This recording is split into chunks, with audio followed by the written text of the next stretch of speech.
हाय नमस्कार. प्रवीण काळे.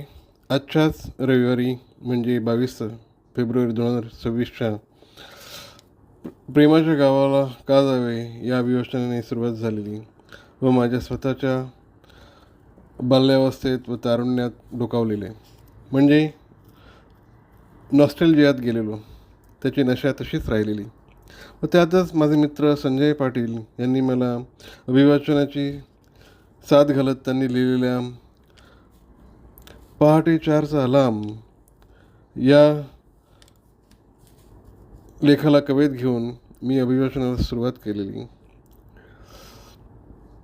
आपल्या मध्यमवयीन सामान्य व यशस्वी वाटचालीत हे त्यावेळचे पहाटे 4चे अलार्म हे अनमोल ठेवा झालेले व त्या अलार्मचा कधीही विसर न पडलेलो आपण आपल्या धकाधकीत पूर्ण रमते झालेलो असतो.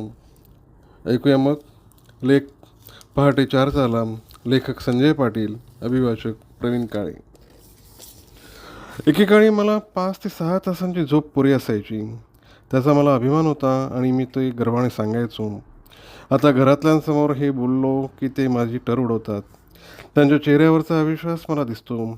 हेही खरेच काय की आता घरी खुर्चीत बसल्या बसल्या कधी डुलकी लागते कळतही नाही.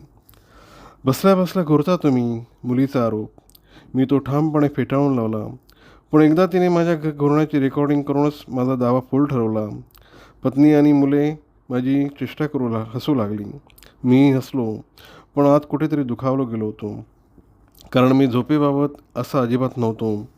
मी पहाटे 4ला उठून अभ्यास करायचो. आज यावर कोणी विश्वास ठेवणार नाही. शैक्षणिक जीवन संपल्यानंतर तशी गरजही उरली नाही. म्हणूनच माझ्या डोक्यातला पहाटे 4चा अलार्म हळूहळू म्यूट झाला आणि त्यामुळेच कितीतरी कल्पना केवळ कल्पनाच राहिल्या. अनेक छोटे मोठे संकल्प अर्धवटच सुटले. कालांतराने आयुष्यातील मूलभूत उद्दिष्टे साध्य होत गेली. त्या पलीकडे अपेक्षांपेक्षा चांगले शैक्षणिक, सामाजिक, व्यावसायिक व आर्थिक यश मिळत गेले. मी आणि अलार्म दोघांनाही एकमेकांची गरज भासली नाही. पण आज तो पुन्हा नकळत आयुष्यात डोकावला. आधीही डोकावला असेल, पण आज त्याची दखल घ्यावी लागली. उद्या सकाळी मी विमानतळावर लवकर पोचायचे असल्यामुळे 6लाच निघायचे होते. मोबाईलमध्ये 5चा अलार्म लावला होता. झोपच येत नव्हती. कारण 1.5 वर्षानंतर मी अपूर्ण राहिलेली कादंबरी आमचा पप्या पुन्हा लिहायला घेतली होती. त्यानिमित्ताने गेले 3 दिवस मी 80च्या दशकात वावरत होतो. तेच वीज पाणी नसलेले गाव, अंधारी रात्र, जुने घर, माळा, लाकडी जिना, ऐसपैस अंगण, चाफ्याचे झाड आणि त्याची फुले, अंगण झाडणारी आई, हरिपाठासाठी बसलेले बाबा, 4 वाजल्यापासून हळूहळू जागे होणारे माझे गाव, पप्या, कुसुंबाई, आजी आणि आजोबांच्या आठवणींनी झोपू दिले नाही. या सर्वांनी जणू मला झपाटले होते.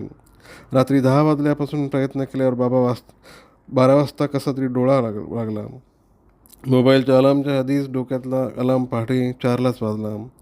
हा 4चा अलार्म बहुधा कायमस्वरूपी सेट झाला असावा. योग्य वेळी अचूक जागा करणारा. हॉटेलमधल्या मऊ गादी आणि रुजाईतून मी बाहेर आलो नसतो, पण आमच्या पप्प्याने उठायला भाग पाडले. उठून अंथरुणातच बसलो. मागे सरकून बॅकरेसला टेकलो. डोळे मिटले आणि विचारांच्या तंद्रीत गावाकडे पोचलो. बाबा अंथरुणातच हरिपाठासाठी बसलेले.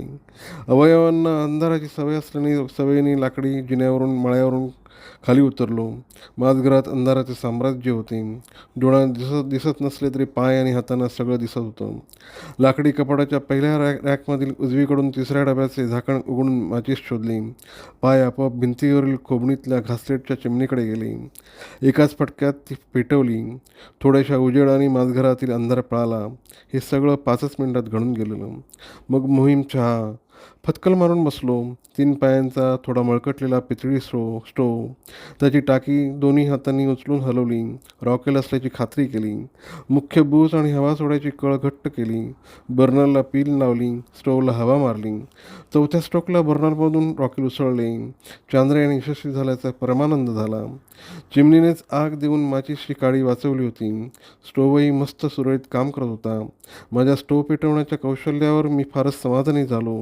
पुढे आयुष्यात अनेक यंत्रांच्या सानिध्यात आलो, पण त्या स्टोव्ह इतकंच समाधान कधी मिळालं नाही. मस्त कोरा चहा प्यायलो. दिवसाची सुरुवात अशी एका यशस्वी मोहिमेने झाली. त्याच कैफात बरोबर 4:23 वाजता अभ्यासात बसलो. चिमणीच्या उजेडात. हा अट्टहास का? कारण सतत कानावर पडायचं. पहाटे 4ला उठून अभ्यास केला की तो जास्त लक्षात राहतो. मोठे थोर लोक पहाटे 4ला अभ्यासासाठी उठतात.